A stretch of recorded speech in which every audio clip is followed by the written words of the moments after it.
Welcome back to Match of the Day. A lot can happen in a week or two, but the bare facts are that Liverpool are back on top, Sheffield Wednesday are still unbeaten, Aberdeen are cock of the north, the FA Cup first round provided its share of shocks as usual, and my goodness, we've struck golden goals with our two matches tonight. Later we will see Aston Villa against Leicester City, but we start without delay with Luton Town against Tottenham Hotspur, both laced with talented players who provided a splendid spectacle as we proudly lift the Match of the Day curtain once more. Your commentator, John Moss. Proud of the season at Kenilworth Road, and with England now looking towards 1986, the spotlight falls on young players like 21-year-old Paul Walsh of Luton Town, who won 3 caps in Australia last summer, and along with teammates Paul Elliott and Brian Steen, will now hope to press his claims.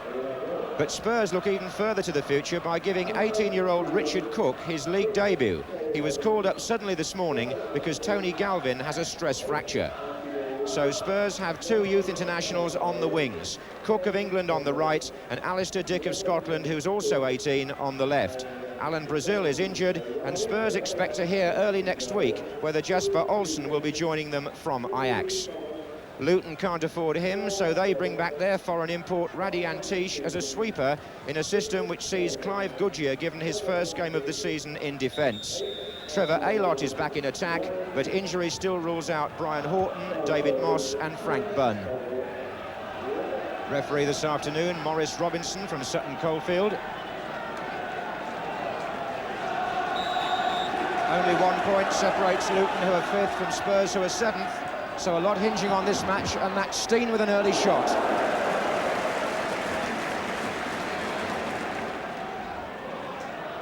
Crisp November afternoon.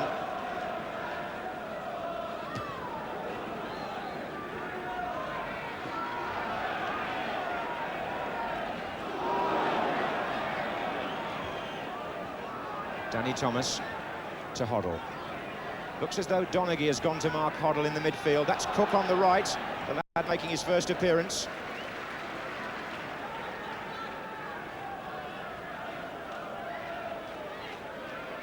Thomas again. Falco is in the centre, and that was very close. And the header by Falco, the anger on the face of the goalkeeper, Les Sealey, suggesting that he felt, with some justification, that Falco should have been better marked. Aylott and Gary Stevens. And now Hoddle, and again Donaghy very quickly to him, and Hoddle beats him. And slips the ball to Perryman and gets a return.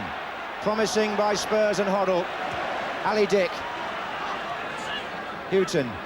Gary Stevens coming forward, number 5. But the momentum slightly lost by Tottenham there. Roberts.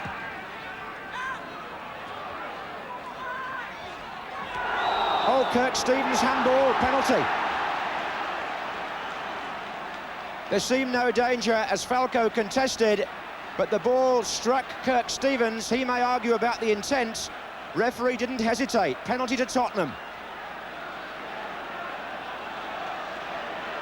So Les Sealey has to face Glenn Hoddle, who scored on this ground last season,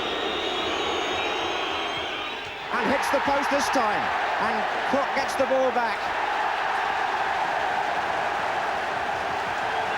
And the fans cheering, but it was a well-taken penalty in the sense that it gave the goalkeeper no chance at all, but it hit the post and came away to safety from the Luton point of view.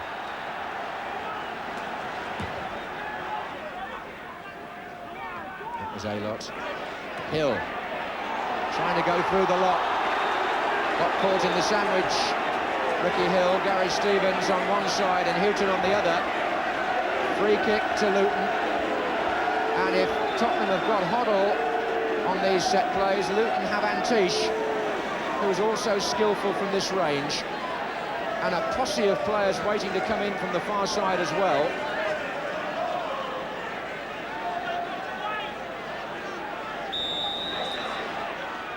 And that was Antish. Clements didn't get there. Donaghy, Clements, Aylott. Well, as a goalkeeper, you have to be very alert. The first shot, he only blocked and didn't hold from Antish. But Donaghy came in thinking he was going to finish it off, Clements was there again. A-Lot over the bar.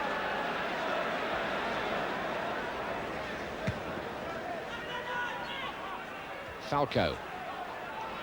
Turner.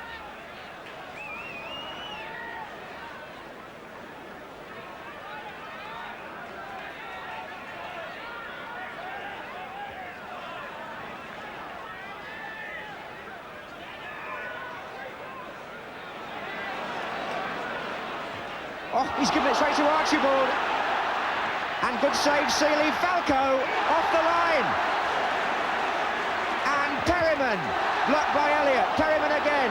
And driven again. It's in the net by Cook. He scored on his debut.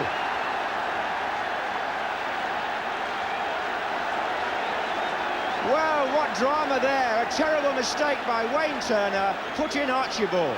Seeley did brilliantly. Falco followed up, off the line, it was so close there. But finally, 18 years old Richard Cook, who didn't know he was playing until 9 o'clock this morning, scores the opening goal in his first match in the...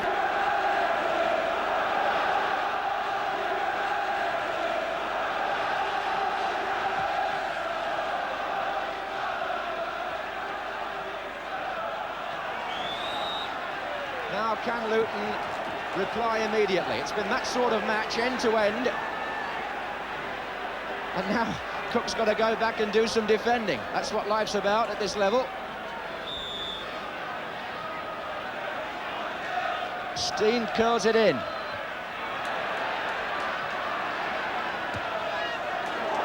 And Steen again from Antiche. Not given. Perryman, the man who seemed to bring him down. Perryman may argue he was going for the ball, but the referee certainly took his side of that argument, and Luton only have a corner. And that's too long even for Donaghy, who was the last man coming in on it.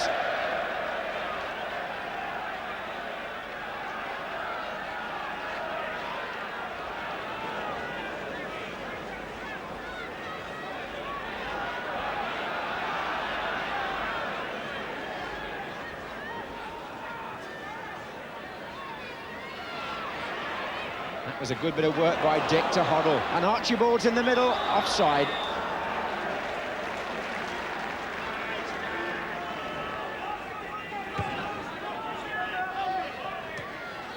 Dick. Hoddle, chance maybe for Archibald to get away on the right here. Hoddle again. Cook is now on the right wing. Here's Thomas. And the referee blows for half-time, with Spurs leading by 1-0. Full of incident. Glenn Hoddle hitting the post from a penalty kick early in the game. But Spurs still going ahead, thanks to 18-year-old Richard Cook in his first appearance in the senior side.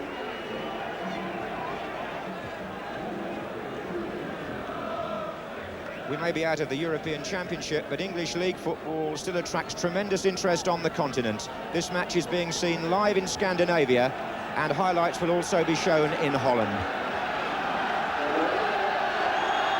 Richard Cook's goal was actually Spurs' 14th away from home in the First Division this season.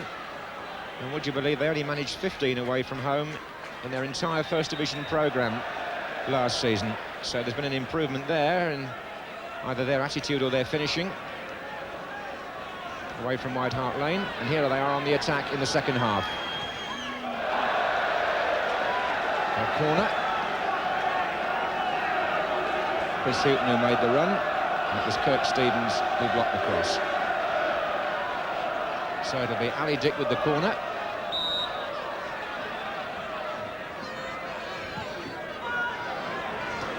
Too far back for Falco, back in by Roberts, missed kick by A-Lot.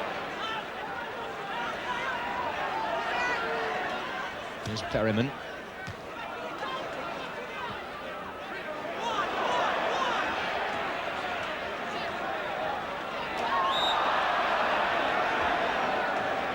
Spurs haven't lost away from home in the First Division since the opening day of the season And Luton have not been beaten here at Kenilworth Road in the league, so one record or the other may have to go.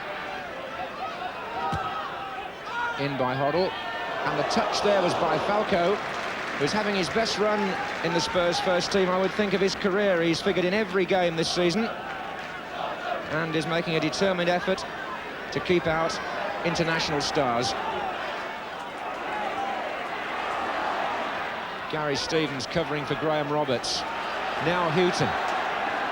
Dick. Oh.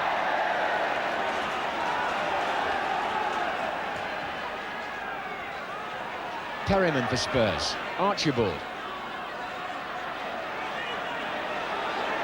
And Antish for Luton. Hill. Oh. Play on, says the referee. You've got the ball. Good decision. Donaghy. Walsh.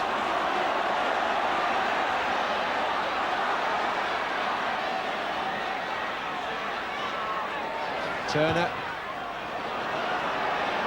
Steen. Hill. Walsh. No! The equaliser looked on. Steen got the header back. Ricky Hill seemed to have the best chance. Didn't take it. And Walsh didn't get hold of his shot either properly.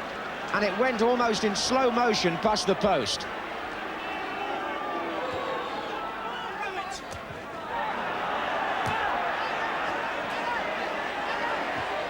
Oh, well played, Hill. Stevens moving up from right back. And going all the way, Kirk Stevens, and Clements was too. Penalty. Penalty. Ray Clements looks astounded, but the referee has said penalty kick. Kirk Stevens, who gave away the penalty in the first half, suddenly finds that fortune turns full circle. He made the break. He was challenged partly by Ali Dick, but mainly by Clements, went down, and now Luton have a penalty. Clements is still protesting. And Clements got a hand to it onto the post. Donaghy. What a great save. Unbelievable stuff here. 2 penalties have been missed, but that wasn't a miss. That was fantastic goalkeeping by the man who's played 61 times for England. Steen is entitled to say, what have you got to do?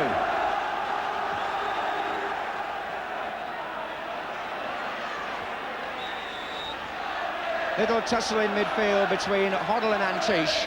Referee needing now to keep things a little bit calmer as Archibald makes the run and gets away from Goodyear and scores. Was that a foul or not? Wayne Turner, the last man, appealed, but it was too late. Archibald was away from both of them and finished brilliantly. And it's 2-0 to Spurs after 59 minutes. And Archibald has now scored 12 goals in the last 14 games. What a turnaround. One moment, Clement saves a penalty. The next minute, Archibald makes it 2-0 at the other end.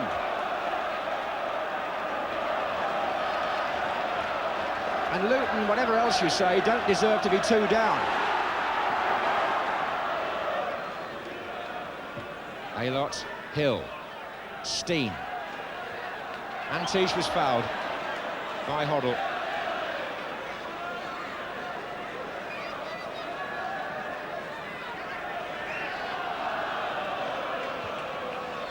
And here's Steen. Oh, yes! Beautifully taken. Quick thinking by Luton. A brilliant free kick by Antish, actually, who saw what was on before anybody else on the field apart from Steen. He just drilled that ball in low, the Yugoslav, and Steen, in his stride, finished in style. Luton deserve a goal at least. They're back to 2-1 after 64 minutes.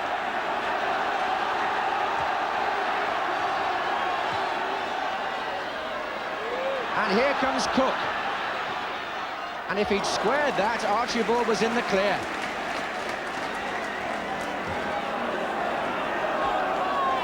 Offside, Aylott.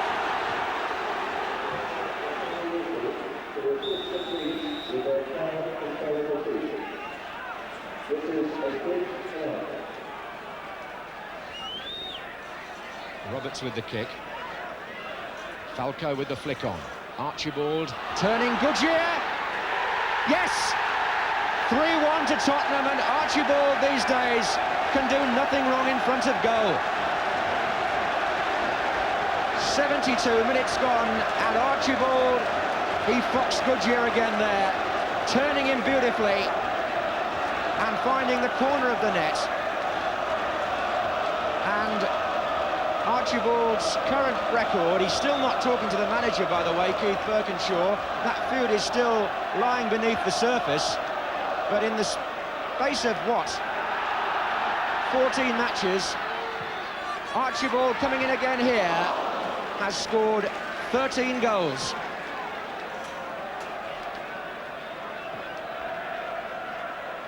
Walsh.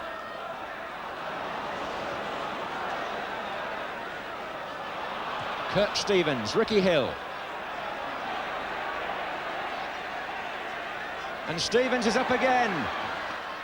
And Walsh!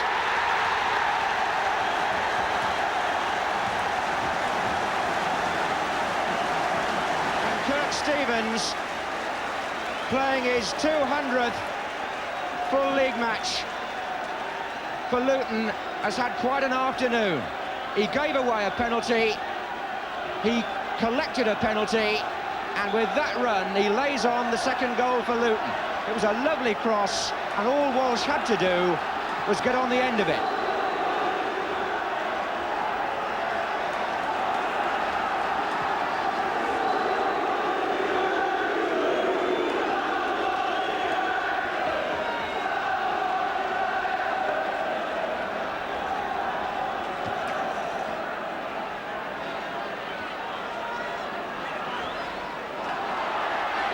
The knocks have been given and taken in good part.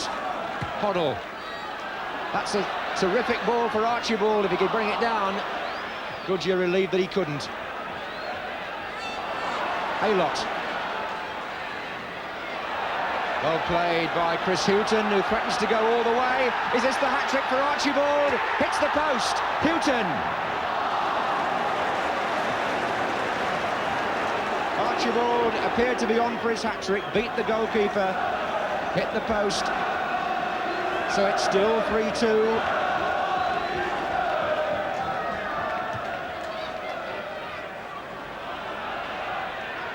Archibald's flick.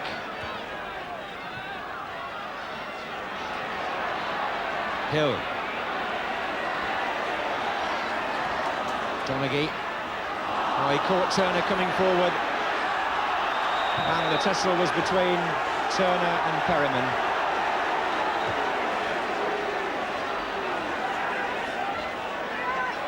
Falco looks for Archibald, and Dick's in a good position here. It's Alistair Dick, and it's 4-2. So both the 18-year-olds have scored, and it would appear to have sealed Tottenham's victory.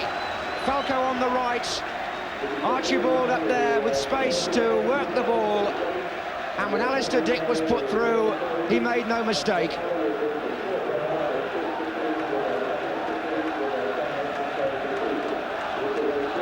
Just a couple of minutes left of normal time, and Spurs, for the third time in the match, have a 2-goal margin in their favour.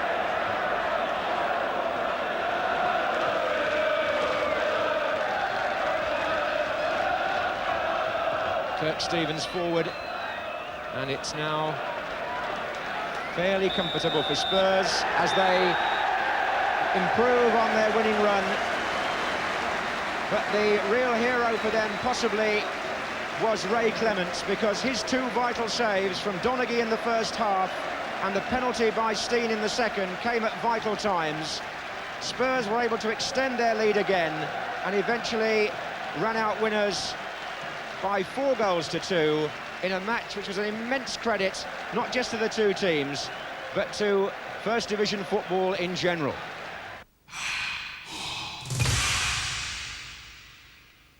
Was a marvellous game to watch. Now, thanks to all concerned. It was just the kind of game on which to make a comeback, and not easy to follow, I might add. But I think you'll agree that Aston Villa and Leicester City, whom we see now, compete very well indeed. Your commentator at Villa Park, Barry Davis. The temperature around Villa Park confirms the change of autumn into winter, and a glance at the home team sheet suggests a change in the face of Aston Villa. 2 changes in the side for this afternoon, the returning goal of Nigel Spink, and back comes Mark Walters. Colin Gibson is added to the injury list. Leicester City have been going rather better of late, but curiously while they've been without Gary Lineker. He's back in the side today as they try to extend a run which currently stands as 4 games unbeaten. Franklin Roberts from Prestatyn gets the game underway with Aston Villa attacking the goal to our right. Leicester City in the white shorts. And the goalkeeper back in favour, having signed a new contract last month, Mark Waddington.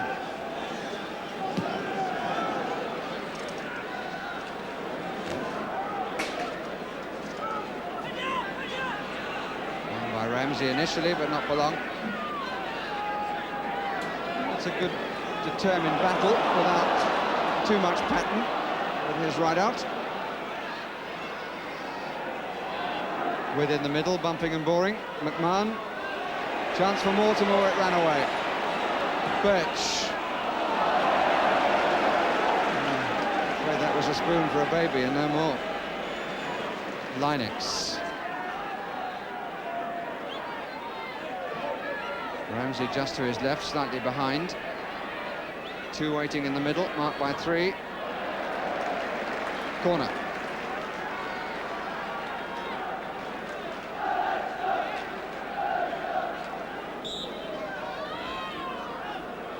McDonald's header. O'Neill, and it's wide of the far post. Well, there was the chance after the battling, fell to O'Neill. And it curled away from the far post with Villa boots waving at it with certain despair. Here's Birch. Keep going, says Peter With. But he's indecisive at the end, and that's allowed the cover. And here's Walters. That's useful. Here's With. Yes! Beautifully directed. And Peter With, who I must say was orchestrating that right from the start of the move, telling Birch what to do. Birch in the end was indecisive and the ball came over to the left to Walters. But when the cross came in, what a fine header that gave the goalkeeper no chance. Nicely done by Walters, and even more so by With.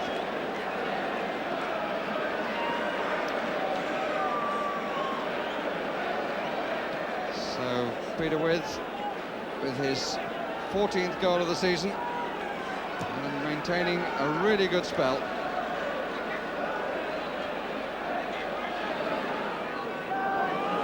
Smith.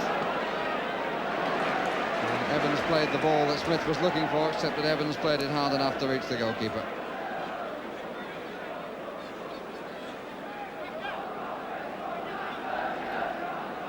Spink really hasn't had a save to make yet.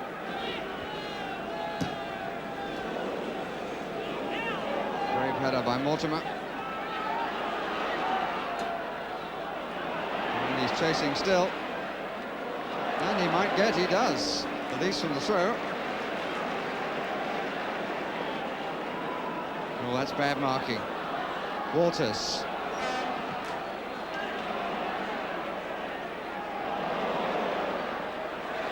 Right out, must be. And that's a special celebration for him, because that's his first for Aston Villa. He's at last got his name on the sheet for his new club, and gets tremendous applause all the way around Villa Park. Well, that'll be sweet music indeed for the youngster. He cost a bit of money to bring here, and has finally got what he said he came for, and that was to score goals for the club. 2-0 to Aston Villa, but Leicester will be kicking themselves for the very, very bad marking from the original throw taken by Mortimer.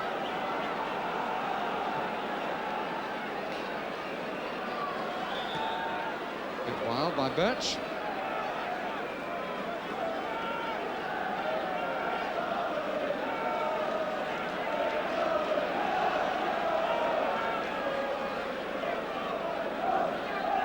Wilson, there's a chance here for him. Came off McMahon, with in the thick of it, Wilson. Really rather too strong to Linex. With chasing everything, Lineker.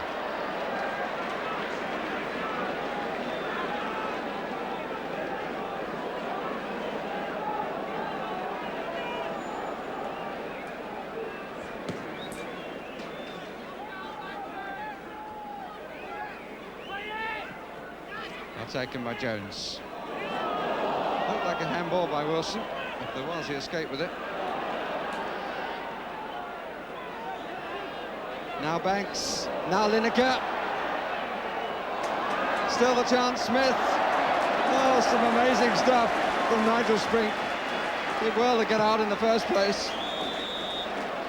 Got his body in the way as Smith tried to follow up. Lineker denied initially. Free kick against Ormsby.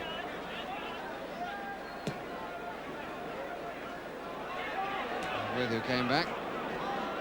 Williams.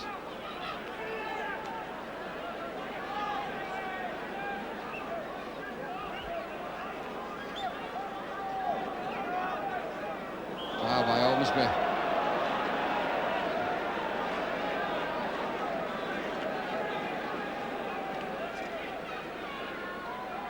Five Leicester players in the area. Oh, and somehow he kept that out. Now, how did he do that?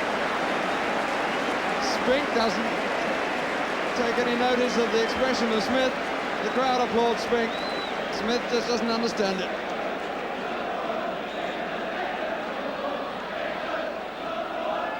And the cry from the crowd about Spink is England's #1. Well, I have a feeling he could well be one day.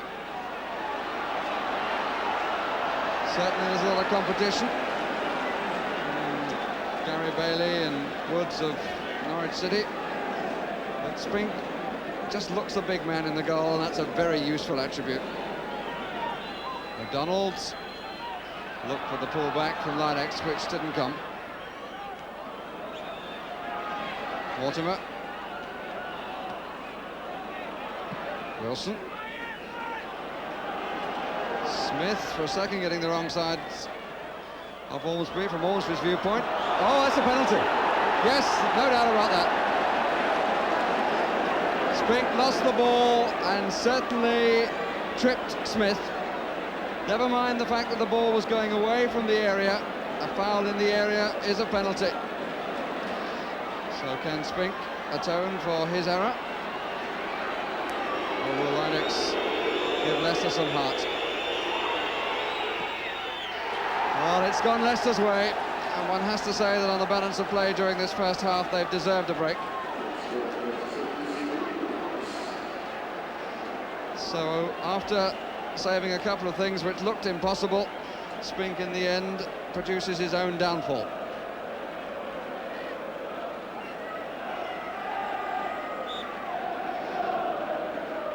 (2-1) to Aston Villa, and we're just moving into injury time in the first half.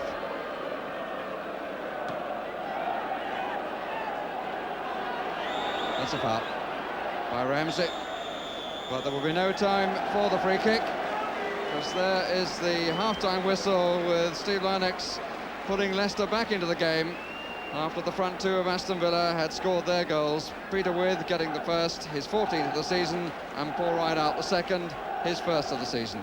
Half-time, 2-1 to Villa. So will the penalty change things or not?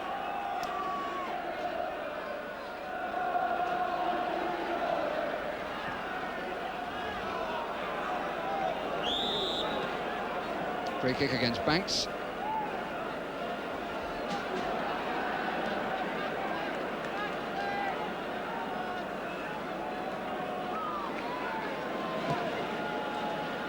With Rideouts. Stubbed away by O'Neill. Good dummy by Rideout. Certainly caught Wilson. McMahon with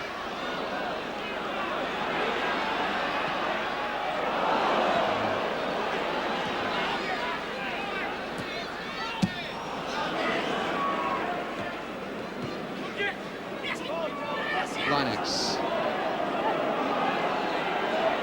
Good initial pace, which he maintained.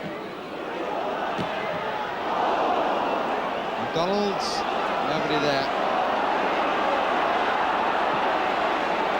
That's nice from Tommy Williams. Linex, a lot of support just to the right of Linex, some supporters. Rennie, had his dream then, all right. Oh, that's a good ball. Has he got it in? Blocked on the line. Oh, amazing. Amazing stuff on the line by Evans. It's enabled Spinks to get back and grab it before Lineker could get there again. Walters.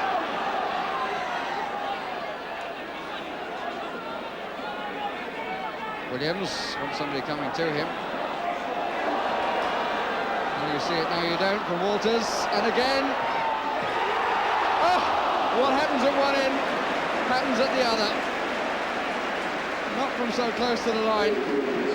But Rennie stretched for it as the ball had gone past Wallington. And it came back to Wallington after some lovely play by Mark Walters.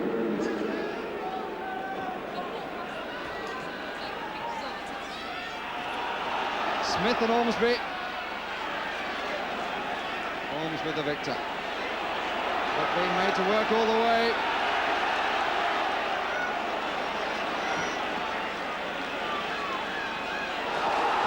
Mistake by Rennie. And here's Rideout, setting himself. Still.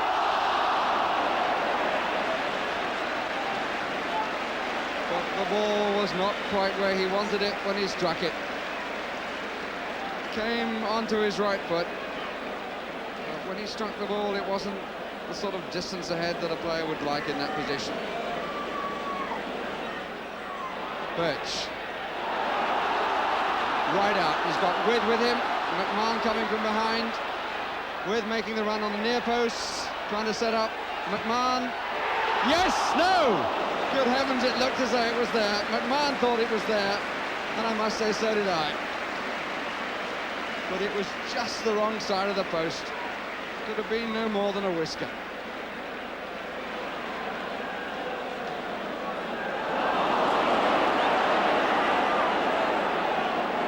Linex to the right, it's a question of the timing of the ball. Lineker far post. And Linex has done his man again. Must be shown! No! Oh dear, oh dear. Aston Villa all over the place, but sadly for Leicester, all over the top came the shot from Lineker. And Aston Villa forced to bring on Alan Kerbishley because of the injury to Gary Williams, who's already making his way to the tunnel. There he goes. Right out. What a play back to Birch. Good challenge by Wilson. But here's McMahon. They're closing in on him, but he buries it. And the scorer applauds himself. The crowd applaud him as much in relief as anything else. And Leicester City surely are done for. And they must wonder how. Suddenly the ball coming clear to McMahon, and as they converged on him in Leicester shirts, he thumped the ball into the corner. No chance for Wallington. 3-1 to Aston Villa, which is a cruel line for Leicester City.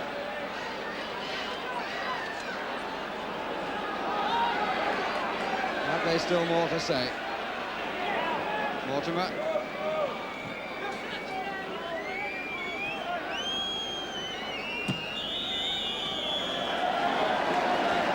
(3-1) to Aston Villa it is.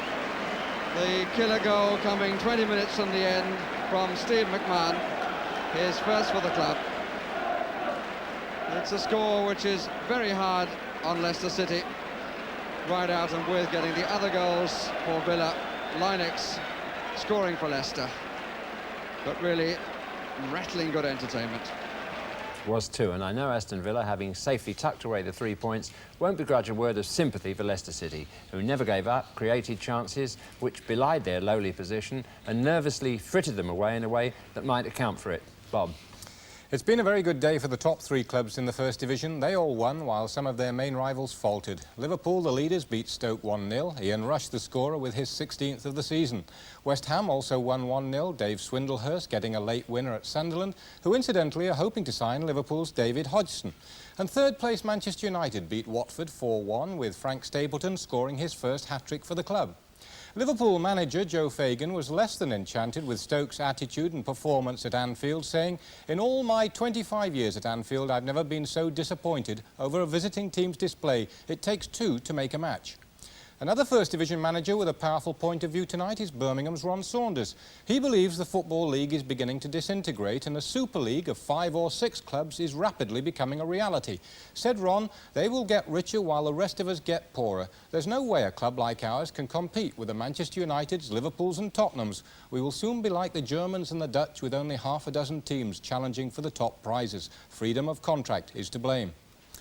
The Second Division produced the second biggest gate of the day when over 41,000 saw Sheffield Wednesday take their unbeaten run to 18 games with a 4-2 win over Newcastle, putting Wednesday 6 points clear at the top as Manchester City lost and Chelsea drew.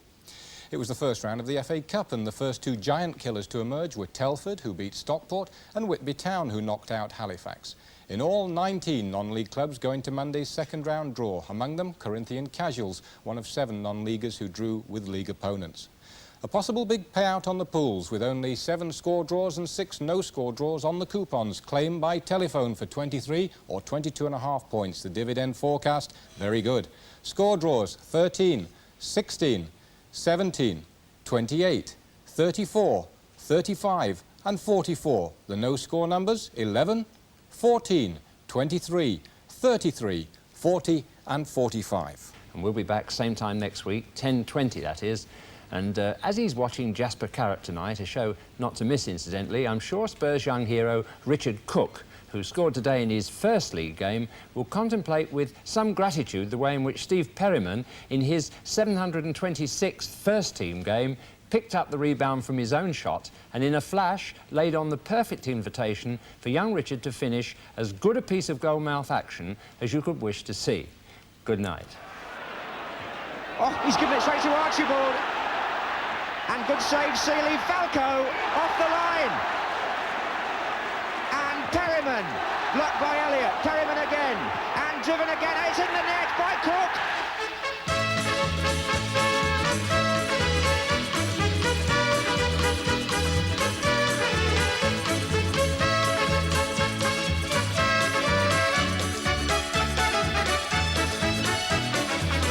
And Classic Sport actually returns on Thursday, Jimmy, but you're right about Jasper Carrott. That's up next.